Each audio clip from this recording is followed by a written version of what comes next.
Bonjour à tous et bienvenue à Catch Club. On se retrouve pour le résultat de SmackDown du 9 septembre 2023 et hier soir on a eu le droit à une visite de Judgment Day. Vu que dorénavant ils sont champions par équipe, ils peuvent apparaître à Raw et à SmackDown. Mais du coup ça nous a mené à une alliance assez chelou hier soir à la fin du show. Donc c'est parti et directement les commentateurs nous annoncent que ce soir on aura le Judgment Day contre les Brawling Brutes. On aura également Austin Theory contre LA Knight et enfin lors du main event, on va avoir Jimmy Uso contre AJ Styles. Mais d'abord on démarre avec Shotzi et Charlotte Flair contre Io Sky et Bayley, qui étaient bien entendu accompagnés par Dakota Kai au bord du ring. Et pour info, Dakota Kai nous a récemment informé qu'elle ne pourra pas remonter sur les rings avant 2024. Du coup, Dakota Kai était au bord du ring avec la ceinture de Io Sky, sauf qu'au bout de quelques minutes, vous avez Asuka qui apparaît au premier rang et qui chope la ceinture de Io Sky, elle la vole à Dakota Kai. Et du coup, ça a distrait Bayley et Io Sky, et Charlotte et Shotzi en ont profité. Donc d'abord, vous avez Charlotte qui se débarrasse de Io Sky avec un Big Boot, et derrière, vous avez Shotzi qui enchaîne avec un DDT sur Bayley pour la victoire. Et attention, après le match, on a Asuka qui monte sur le ring, elle confronte Io Sky, et là elle place la ceinture entre les deux catcheuses. Donc clairement, hier soir, Asuka a challengé la championne, et Io Sky n'avait pas l'air rassurée, mais elle avait l'air d'accepter. Puis on enchaîne avec une petite vidéo qui nous rappelle ce qui s'est passé la semaine dernière entre Jimmy Uso et AJ Styles. Et cette semaine, on retrouve Jimmy Uso en coulisses qui va voir Paul Heyman. Jimmy Uso explique à Paul Heyman que la semaine dernière, Solo Sikoa lui a dit qu'on ne peut pas quitter la Bloodline comme ça, et qu'en soi, personne ne lui a jamais officiellement dit qu'on l'avait jeté de la Bloodline. Donc Jimmy Uso a décidé qu'il fait toujours partie du clan. Mais là, Paul Heyman répond en disant « Oui, ok, tu fais toujours partie de la Bloodline, mais tu n'es pas vraiment dans la Bloodline, c'est pas exactement pareil. Tu es dedans, mais t'es pas à fond dedans, quoi. » Paul Heyman rappelle à Jimmy Uso qu'il y a quelques jours, Roman Reigns lui avait proposé de lui offrir une maison, un bateau, un yacht. Mais Jimmy Uso avait tout refusé. Et du coup maintenant faut arranger les choses avec Roman Reigns. Et donc là Paul Heyman tente un petit peu de manigancer, de manipuler Jimmy Uso, et il lui dit que si ce soir il s'occupe du problème AJ Styles, alors derrière Paul Heyman va tout faire pour tenter de réunir la famille de Jimmy Uso. Donc là Jimmy Uso a l'air plutôt rassuré et Paul Heyman s'en va, sauf que quelques mètres plus tard il croise AJ Styles, et là les deux commencent un petit peu à s'embrouiller. AJ Styles chope Paul Heyman par le col. Mais là, Jimmy Uso, qui n'était pas loin, intervient et il attaque AJ Styles. Il se débarrasse de lui, ce qui rassure fortement Paul Heyman parce qu'il vient d'être sauvé par Jimmy. Et donc à la fin de la scène, on peut voir Paul Heyman qui prend son téléphone et qui appelle Roman Reigns. Donc on peut imaginer que c'est plutôt positif pour Jimmy. Et pour info, lors du segment, Paul Heyman a également précisé à Jimmy que ce soir il va devoir se débrouiller tout seul, car Solo Sikoa n'est pas présent à l'arène. Et bien entendu, Roman Reigns n'est pas présent non plus. Puis dans un autre coin des coulisses, on retrouve Damage Control pour une petite interview, et à la base, on a Bayley qui se plaint de Asuka, mais derrière, vous avez Io Sky qui prend la parole, et la championne accepte le challenge d'Asuka. Puis on enchaîne avec l'entrée de LA Knight, méga pop de la foule, et directement, LA Knight monte sur le ring et il s'adresse à The Miz. Il dit que The Miz dit qu'il a perdu lors de Payback à cause de John Cena. Mais LA Knight répond qu'il n'avait pas besoin de John Cena et il n'avait pas besoin de son soutien, mais bien entendu, il respecte John Cena. Mais ce qui compte, c'est qu'à la fin, John Cena a effectué le compte de 3 de manière totalement juste. Donc LA Knight nous dit qu'il va forcer The Miz à accepter le fait qu'il a perdu, et s'il le faut, il est prêt à le battre une seconde fois. Car pour rappel, lundi dernier, lors de Raw, The Miz a lancé un nouveau challenge à LA Knight. Il veut l'affronter à nouveau, il veut un rematch. Et apparemment, LA Knight allait accepter, mais là, il se fait interrompre par Grayson Waller. Grayson Waller est rapidement rejoint par Austin Theory, et Theory se moque de LA Knight.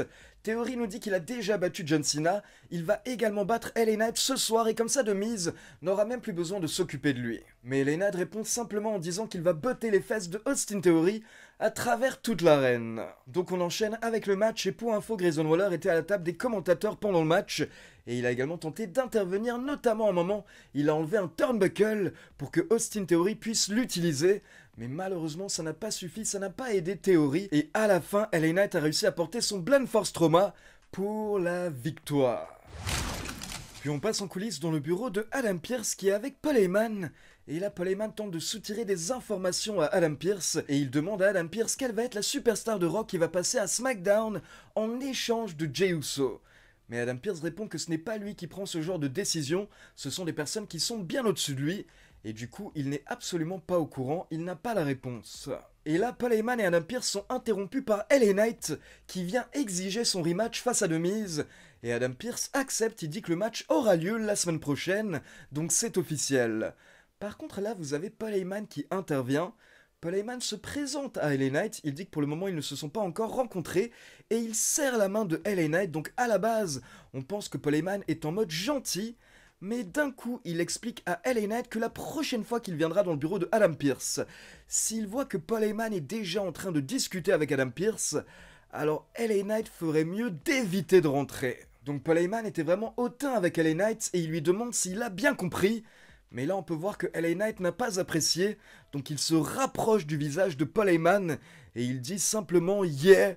Mais on peut voir qu'il est très énervé et donc au final, Paul Heyman a un peu peur et il s'en va. Mais en tout cas, c'était intéressant parce qu'on va dire que c'est la première vraie interaction entre LA Knight et un membre de la Bloodline. Et ce serait potentiellement intéressant à un moment d'avoir LA Knight contre la Bloodline, que ce soit Solo, Jimmy, voire même Roman Reigns. Puis on enchaîne avec l'entrée des membres de Judgment Day sans Rhea Ripley. Mais nous avons donc les champions par équipe, Finn Balor, Damian Priest, et le champion nord-américain Dom Dom. Donc les trois catcheurs montent sur le ring, et là Finn Balor prend le micro et il se vante. Il vante les mérites de Judgment Day, et surtout il nous précise que Judgment Day ont réussi à faire quelque chose que Roman Reigns n'avait jamais réussi. Ils ont réussi à battre Kevin Owens et Sami Zayn. Puis derrière, vous avez Dom Dom qui a tenté d'intervenir, mais encore une fois, la foule ne l'a pas laissé parler hier soir.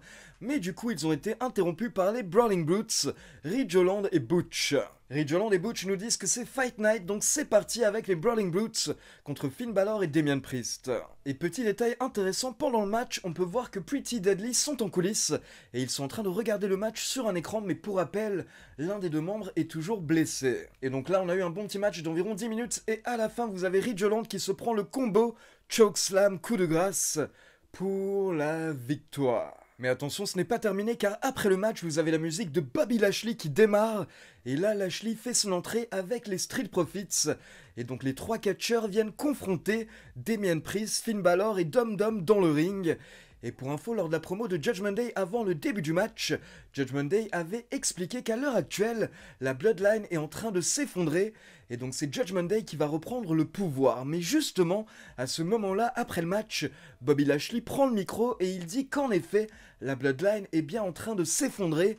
Mais ce n'est pas Judgment Day qui va prendre le pouvoir, c'est Bobby Lashley et les Street Profits qui vont devenir les nouveaux patrons de la WWE. Donc là, forcément, la confrontation était très tendue et perso, ça m'a donné envie d'en voir plus entre Judgment Day, Bobby Lashley et les Street Profits. Et un autre point positif que j'ai pas cité un peu plus tôt, j'aime beaucoup également la petite association entre Austin Theory et Grayson Waller. Je trouve que les deux vont bien ensemble, ça a l'air d'être deux bons potes plutôt méchants qui ont l'air de kiffer et de s'amuser. Et j'espère que ça va durer pendant quelques semaines car il y a une bonne entente. Ensuite, on passe en coulisses, on retrouve les membres de The OC, Luke Gallows, Karl Anderson et Michin, qui sont en train de triper en regardant un truc sur le téléphone. Mais là, AJ Styles arrive, et il demande pourquoi est-ce que Karl Anderson et Luke Gallows n'étaient pas présents plus tôt, afin de le défendre. Et là, AJ Styles s'énerve quand il voit que Luke Gallows et Karl Anderson ne le prennent pas au sérieux, donc il prend le téléphone, il le jette par terre, ce qui fait que Karl Anderson et Luke Gallows s'énervent également, et ils disent à AJ Styles qu'il l'avait prévenu de ne pas se mêler aux affaires de la Bloodline, car forcément derrière il allait prendre cher. Et là ça énerve encore plus AJ Styles car il voit qu'il n'a pas du tout le soutien de Gallows et Anderson, donc il leur ordonne de ne pas intervenir ce soir pendant son match, il dit qu'il n'a pas besoin de leur aide. Donc c'est dommage parce qu'il y a de plus en plus de tensions au sein de DOC, et j'espère qu'ils vont pas à nouveau séparer le clan, car s'ils séparent à nouveau DOC, ça veut dire que Gallows et Anderson vont à nouveau disparaître.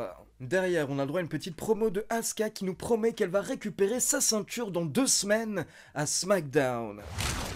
Puis on enchaîne avec le main event, Jimmy Uso contre AJ Styles, les deux catcheurs font leur entrée, le match démarre et au bout de quelques minutes, on a Paul Heyman et Solo Sikoa qui font leur entrée, et donc là ils restent au niveau de la rampe pour observer le match, Mais forcément c'est une surprise car Paul Heyman nous avait assuré que Solo Sikoa n'était pas à l'arène. Et là pendant l'instant on peut voir que Jimmy Uso a l'air déçu que Solo Sikoa soit présent, car on peut supposer qu'il est déçu qu'en fait Roman Reigns et Paul Heyman n'aient pas confiance en lui, et Roman Reigns et Paul Heyman ne pensaient pas que Jimmy Uso pouvait terminer le travail tout seul. Donc Solo Sikoa et Paul Heyman se rapprochent du ring et forcément ça distrait un petit peu AJ Styles, mais à la base, Solo Sikoa n'intervient pas pendant le match.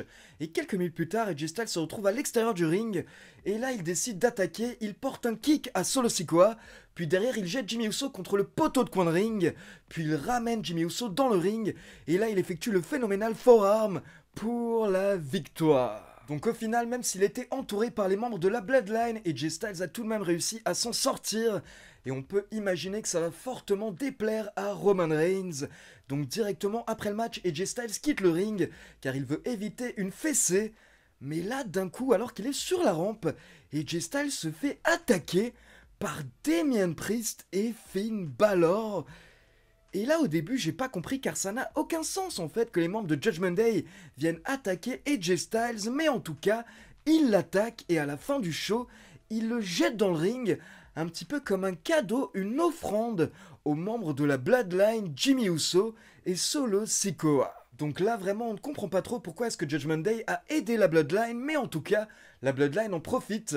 Solo Sikoa est content car il peut porter son Samoan Spike à AJ Styles. Et donc le show se termine avec Finn Balor et Damien Priest qui sont en train de sourire car apparemment leur plan a fonctionné. Mais comme je vous l'ai dit, on ne comprend pas exactement ce qui se passe, mais en tout cas on a hâte de voir la suite. Donc voilà, c'est tout pour les résultats de SmackDown, et maintenant comme d'habitude c'est à vous, n'hésitez pas à me laisser vos avis dans les commentaires, et dites-moi selon vous pourquoi est-ce que Judgment Day est intervenu à la fin pour aider la Bloodline. Et comme d'habitude, n'oubliez pas de liker la vidéo, de vous abonner à la chaîne et de cliquer sur la petite cloche pour être informé de la sortie des prochaines vidéos. Ciao tout le monde!